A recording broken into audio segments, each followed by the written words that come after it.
Mo na atong title sa message or a father worth honoring. Okay? Point number 1, a father who leads with love. Ephesians chapter 6 verse 4, we're able to read this passage, this verse. Ingon diri sa Ephesians chapter 6 verse 4, so diri ang and ye fathers, provoke not your children to wrath, but bring them up in the nurture and admonition of the Lord. So here, Apostle Paul suggested or ordered, commanded the fathers that you should not provoke our children. Kana pang ato silang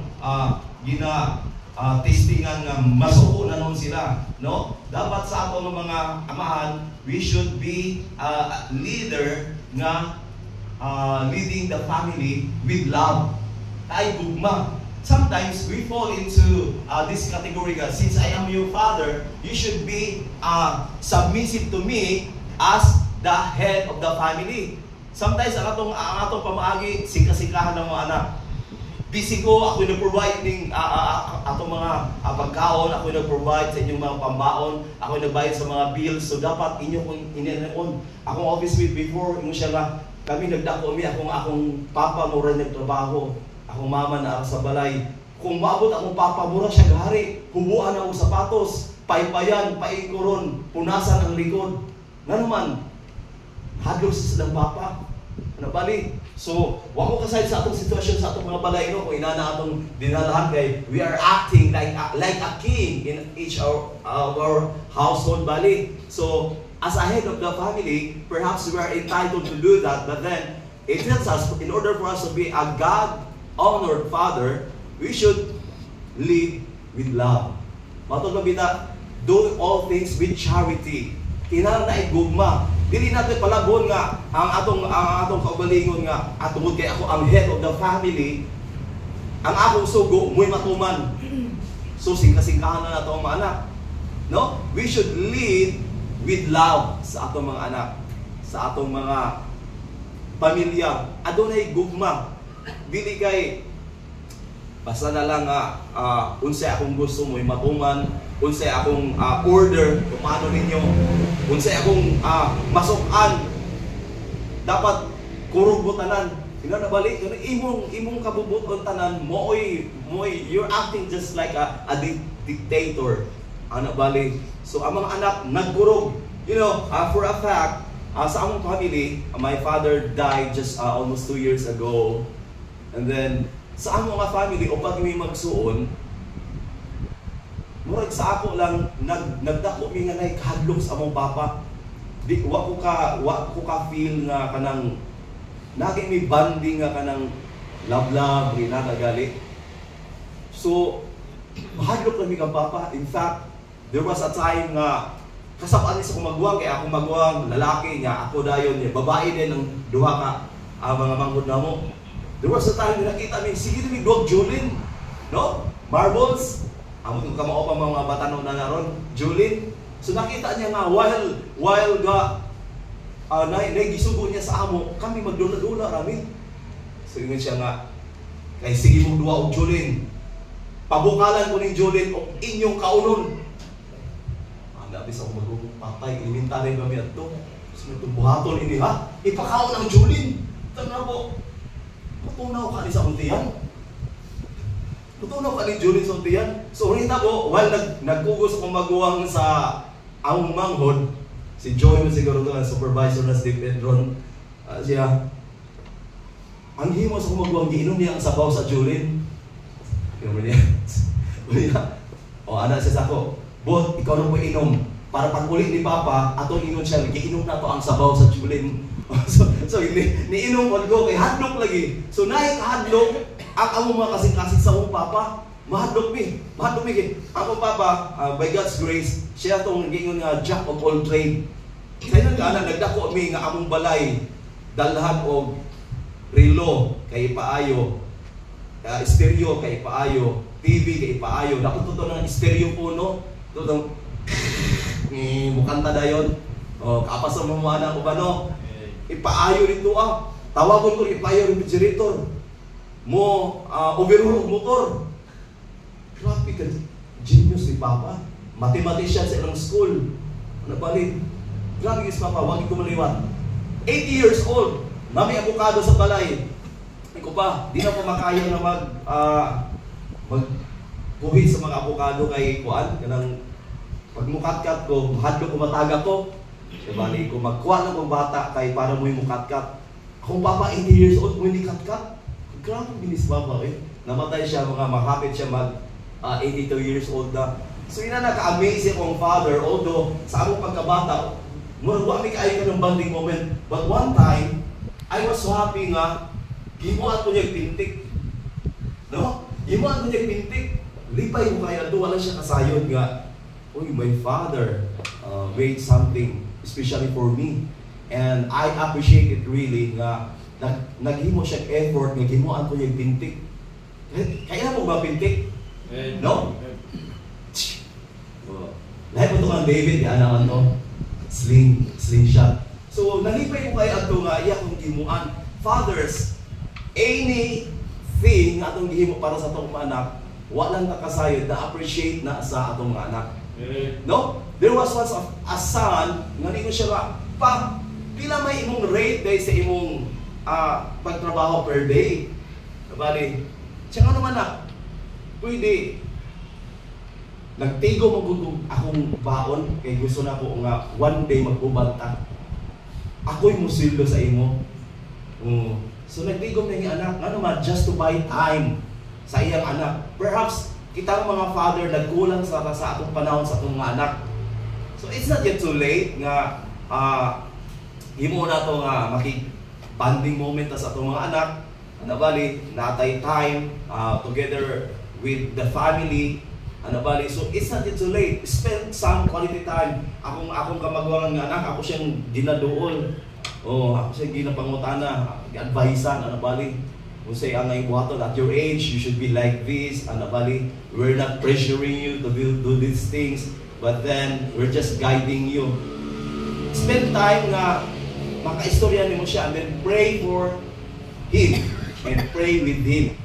Bali. So, we as fathers, we should, in order for us to be a God-honoring father, or a father worthy of honor, is that we should govern, or we should lead the family with love. Dapat nagigugma. A godly father leads not with anger or force, but with love, patience, and guidance in the Lord. So dapat natin mo, the Bible commands fathers to raise children in nurture, care, and encouragement, and admonition or gentle correction of the Lord. No? So ato ni siyang atimanon atong mga anak pinaagi sa gugma, pag-amuma, o pagdasig.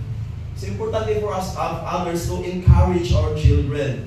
Before ako sa example, sa WAP ako nag-college ko, iko nga, being a man, someday, if I'm planning to build a family, so I will be the one in charge to provide for the family. So kung himo, nag-eskwela ko driving. Ako nga, magkinaon sa, kung di ko ka mag-eskwela, magkinaon sa mag-driver ko. So in support for my would-be family in the future. So, as a man, as a young people right now, you should have this planning ahead para sa inyong himuon. So, maumali akong, mag-eskwela ko, but at the same time, I have this fallback. Bali. And while nagtrabaho ko sa bangko, nag-enroll ko og massage. Kamao ko mo massage, kaduha po ito nag-eskwela. Kapag ato naman sa Europe, pag retire na ako, bali, early retire, 55 pa mo ato, just almost 2 years ago, naka-massage ko dito, naka-clinic ko dito sa Netherlands, nakasitigong karon. So nakakuha ako dito, naman, I try to acquire these skills being the head of the family. Bali, dili lang na mag-stagnate to something. No? I'm getting busy with sa yung takot.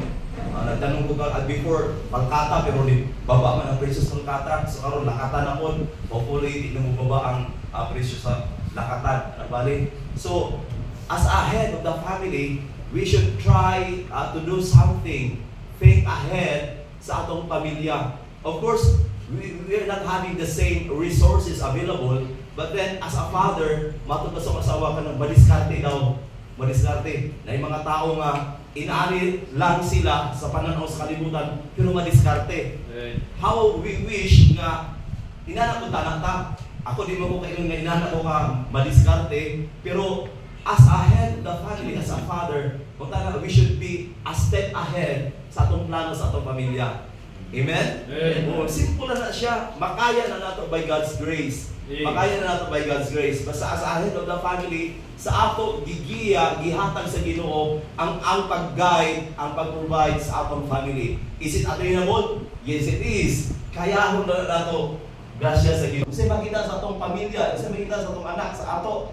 No? Kita pa tong leader sa atong panimalay kung magsimba na. No? Kita ba tong mag-encourage sa atong family members, okay, magdali na ta kay manimba ta. O basi kita tong ingon nila nga, nak, tanaw ko sa gawas kung idan umba. No?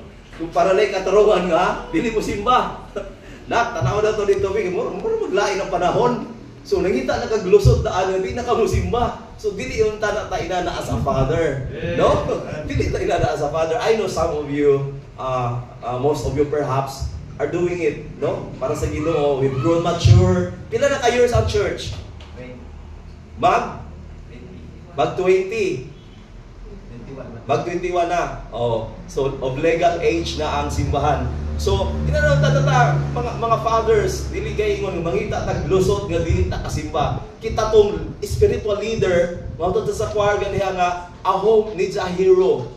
A home needs a godly man. Unta na kita ta dili ang mama.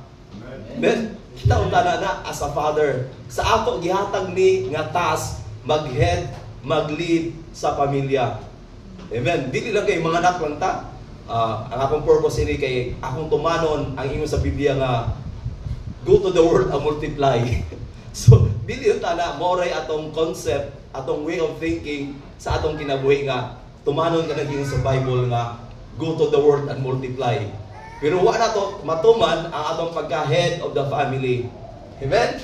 So, atong panikabutan atong na matuman and the father who leads with love. Dapat may gugma. So, yung matod pa sa Panginoon, a truly rich man is one whose children run into his arms when his hands are empty. Ang tinuod nga adunahan nga tao katong ang iyang mga anak muduol sa iya maski wala siya. No? Kadagay mga amahan nga kuha sa mga home for the aged. Dito lang i-turnover sa mga anak kay wala na makabantay, wala na makaatiman. So, napoy mga amahan nga alone, lonely sa ilang panimalay. Kay mga anak, langyaw na, nagtrabaho na, nanay mga kanya-kanyang pamilya. So, mga ito itong nasa Facebook, natinga siya, yato niya sa repairman ang iyang cellphone. Kung guba ba, yun siya nga, ingon ang mag-repair, okay man yung cellphone. No, wala may problema. Siya, natinga mo ko kay akong mga anak, upat ka buok, wag yung naka-call, wag yung naka-text, wag yung naka-message. So, di na to, punta na kita nga mga amahan, kung kita nga mga anak, atong suplian ko na ang role sa atong amahan, sa atong ginabuhi. No? Atong siyang ihatagan og value, honor ang atong mga amahan. Okay, so let us guide our homes not just with strength, but with a tender heart full of love. So that's point number one. And number two, a father who provides with purpose.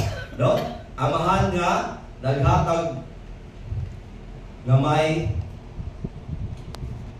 katuyuan. Amen. A father who provides with purpose. 1 Timothy 5:8. Ato-aton. Basta ako sa nata. 1 Timothy 5:8. The Bible says in verse number 8, but if any provide not for his own, and especially for those of his own house, he hath denied the faith and is worse than an infidel. That's 1 Timothy chapter 5 verse number 8.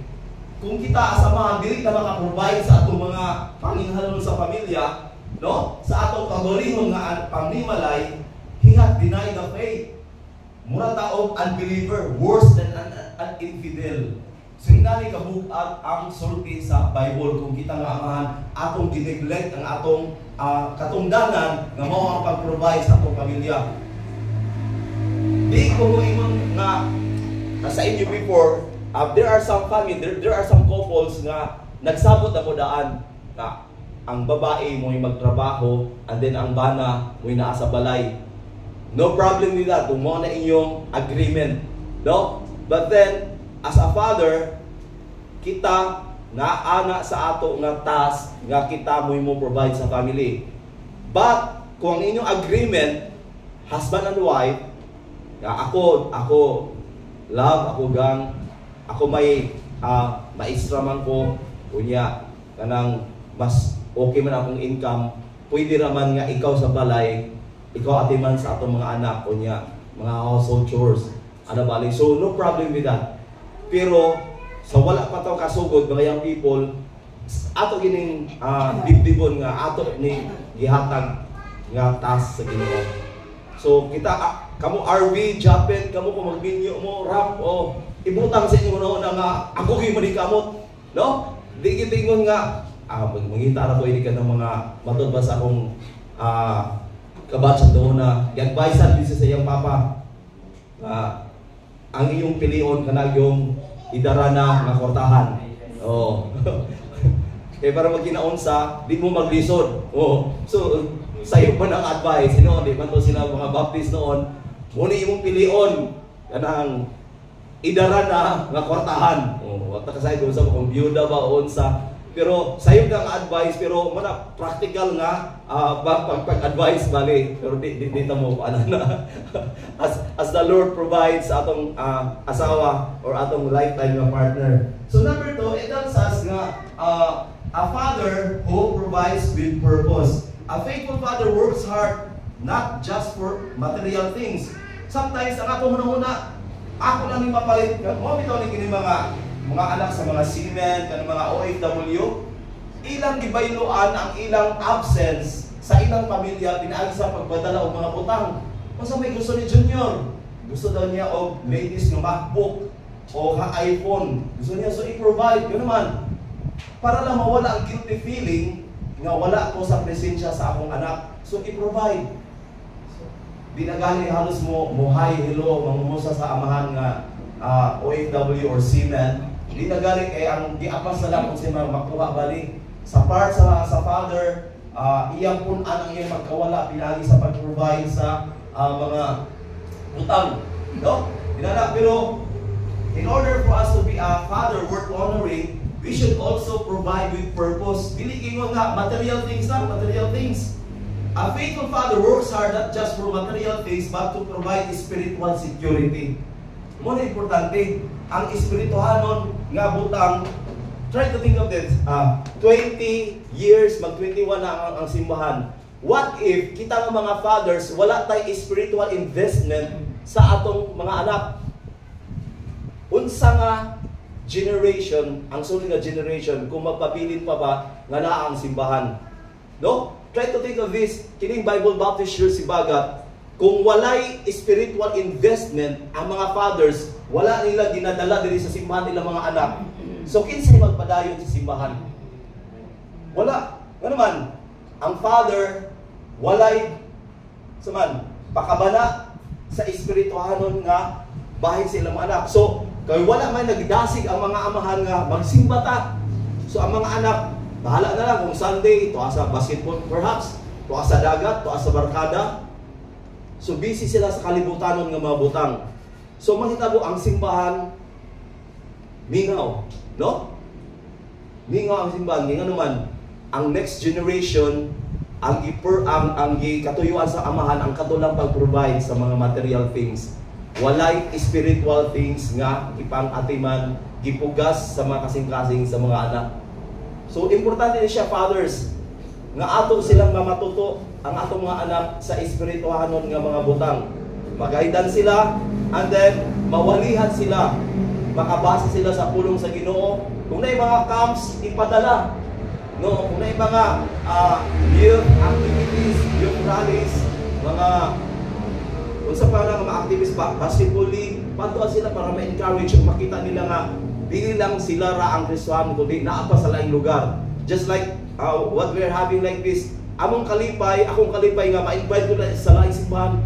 Waka na ko nga I praise God nga naay mga katawan sa Ginoo diring dapita. Isa na sa kalipay.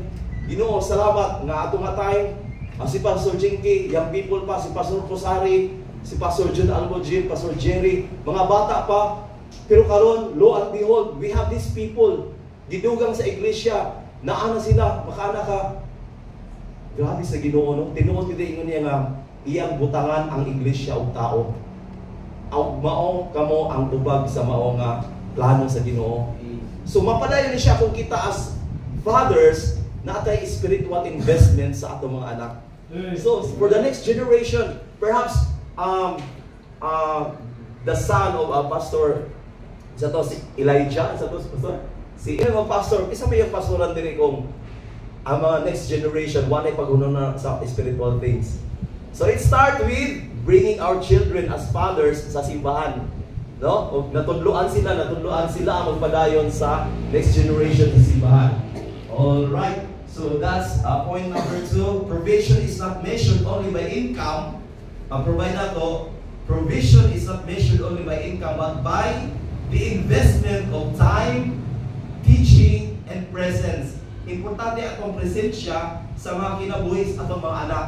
No? Sama-sama giunap sa inyo. Grabe no kalipay nga gihimuan og painting sa akong papa. So, amo kung say kalipay sa inyong anak ro, siguro cellphone na, palitang cellphone. No? Pagpalit sa cellphone, dinumutan doon sa inyo na ito ana sa cellphone, di na mahugas og plato, di na masugo. Nga naman to na sa cellphone nga atong ipalit. So, muna drawback po.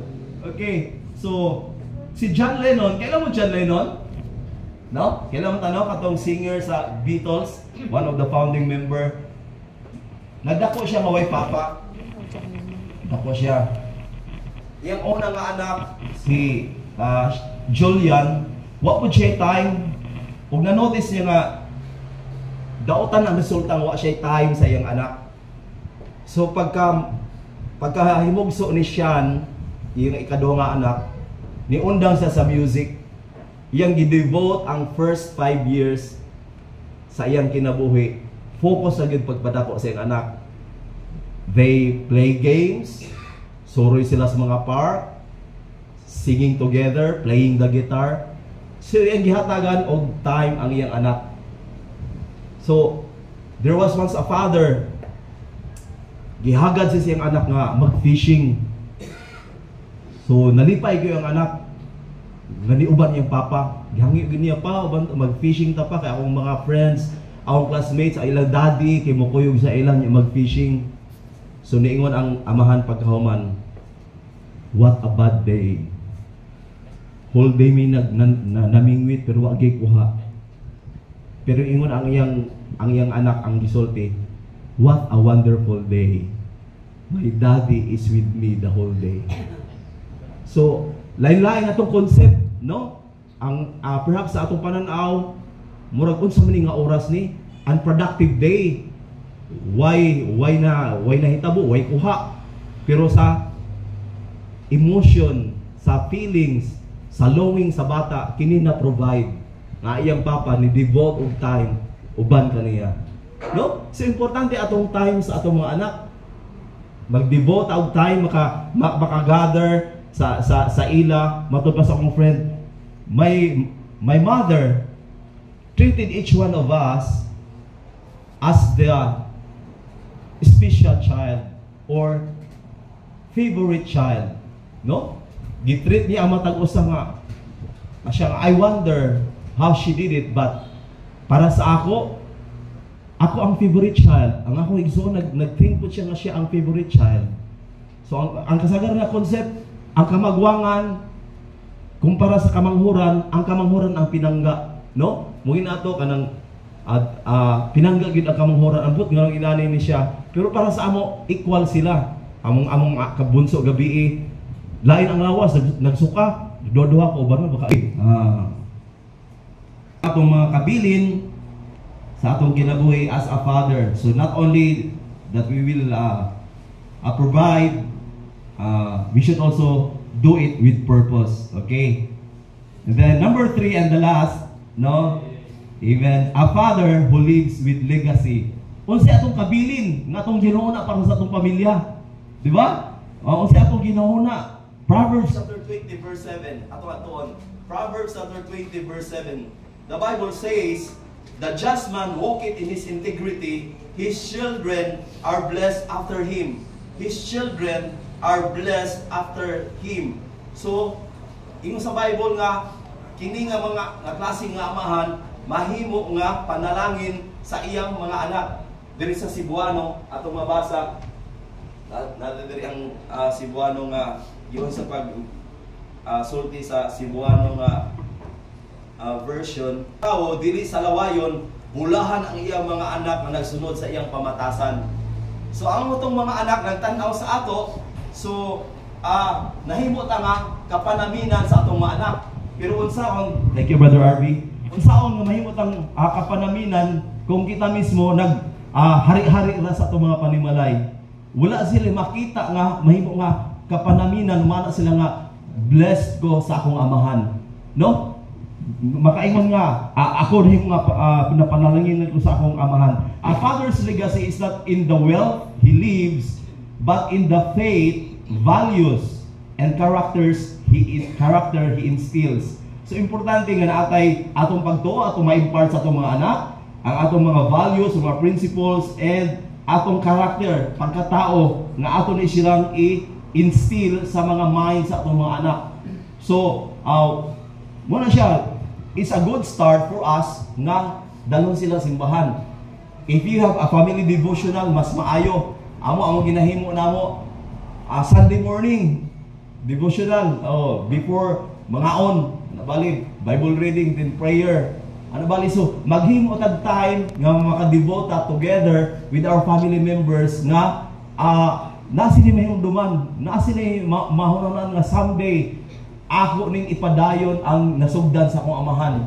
But what if as a father nag-fail ta ini mga butanga atong akong amahan, sige na to ga daghang to kay palusot paano nang di na makasimba, no? Daghang kay alipay, daghang kayo himuon na para lang di makasimba. So unsay makita sa atong mga anak nga ehemplo nga sa ilang generation sunod ilang ma-apply. So mo na atong unahon as fathers. As a father, dagay challenge nga atong gisagubang nga mahimo ta nga example sa atong mga anak. Okay, and not only that, the blessing of a godly father is felt for generation. Makita nato nga ang mga anak sa mga pastors before, maski unsa kabadlongon ang ilang mga anak sa young people pa, makita nato nga later on ang ilang mga anak may surrender gyapon sa ministry. Ang among pastor ni karon si Pastor Johnny, before sabtang tuwa siya sa Japan niya, si Brother Tobbs mo to ni pagkamatay, ako na mo'y sarigan ko ni Pastor Hobito bali sa youth department o sa choir. So nagdiri ko sa choir, nag-lead sa youth department. Hatod nga namin yung isang asawa, padayon ng gihapon. And then pagbalik ni Pastor Johnny, di kita na magpastor si Pastor Johnny. Kasi gwapo nga trabaho dito sa Japan. Then it turned out that these children, kini mga anak sa mga pastors, nga di kita na magpastor, slowly lihok sa Ginoo, karon nahimo sila mga associate pastors o mga pastors na. So pasalamat ana, we have Dr. Zisalva, si Pastor Kent nagpastor sa Capitol, sa Katipunan. So dito po sa Kagaran, Pastor Willie, iyan na pong anak. Si Pamboyero po, nahimo ng pastor. Sa Surigao po, si Pastor Chad Mahinay, siya na ang pastor. So we praise God for this, nga ang mga anak sa pastors, and then up to the next generation, panalanginan sa Ginoo ang mga Kristohanon nga nahimong matinud-anon. As a father, sa aton agihatag sa Ginoo nga atong ipadayon ang legacy nga atong matunol sa atong mga kaanakan, ipadayon na nato. A challenge for us, bungutan ako, doable ba? Ha? Makaya ba? Kaya, oy! By God's grace, just show to our children the example of this thing. You are interested in going to church, listening to God's word, doing this thing in the church nga, just like joining in the choir, joining in the visitation, soul winning, inviting people to come to church. Ano bali, ipadayon na mo, and the children will see it and then will follow what the fathers are doing. So it's a blessing na ato mapadayon ang practice nga gi-challenge sa atong pastor o gi-reveal sa atong pinagi sa Word of God. The blessing of a godly father is felt for generations. His walk with integrity becomes a path his children can safely follow.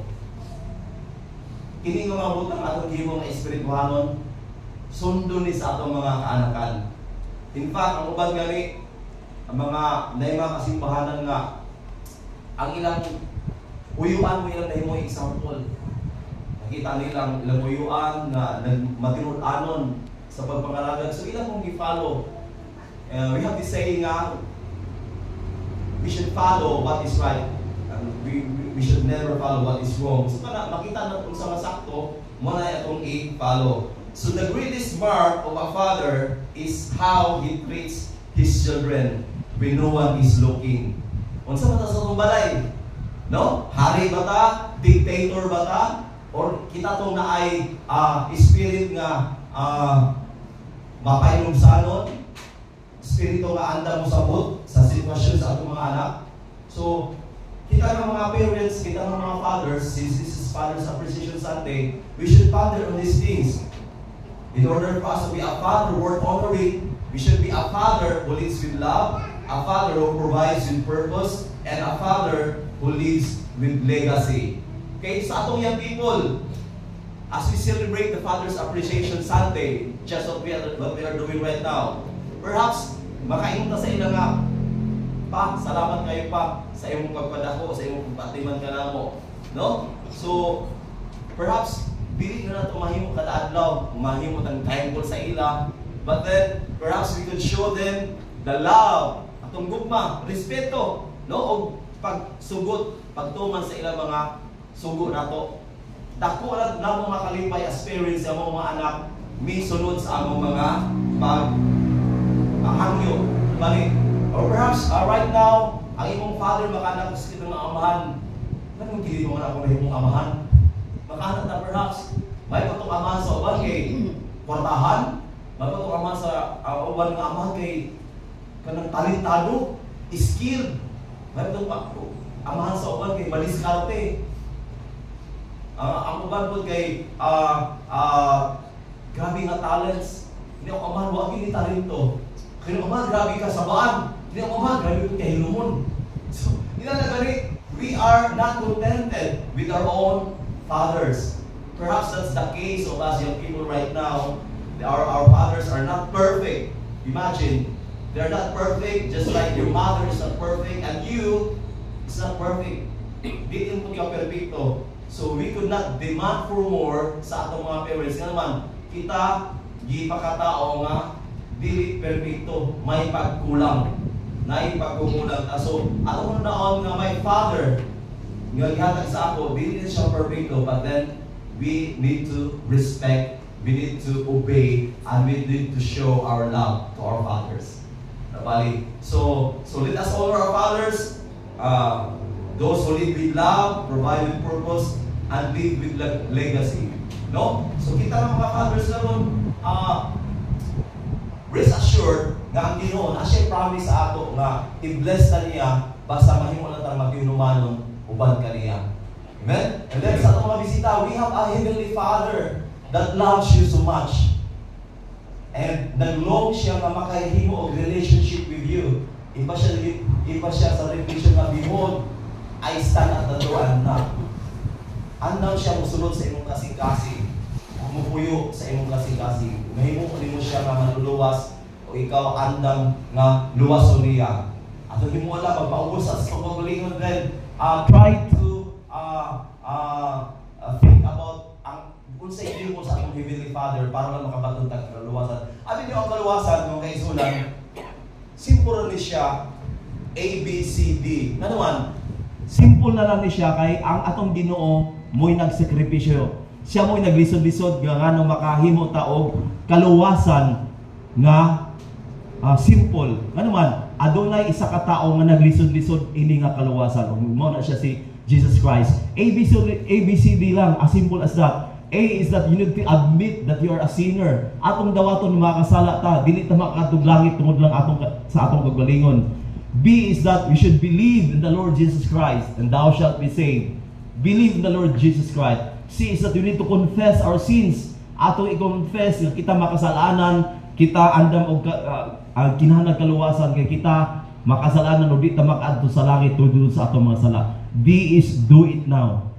A, you should admit that you are a sinner. B is that you need to believe in the Lord Jesus Christ. C is that you need to confess your sins to God. And then D, you should do it now. Salvation is today. Mabato na nato ang kaluwasan. We could have this relationship with the Heavenly Father. Kung magdamot lang ta sa iya, ingon sa John 12, as many as receive Him, to them give Him power to become the sons of God, even to them that believe in His name. So ato na himon magpaubos ta. Di na ko kaya, maluwas ang mugulingon, kundi kinahanglan ta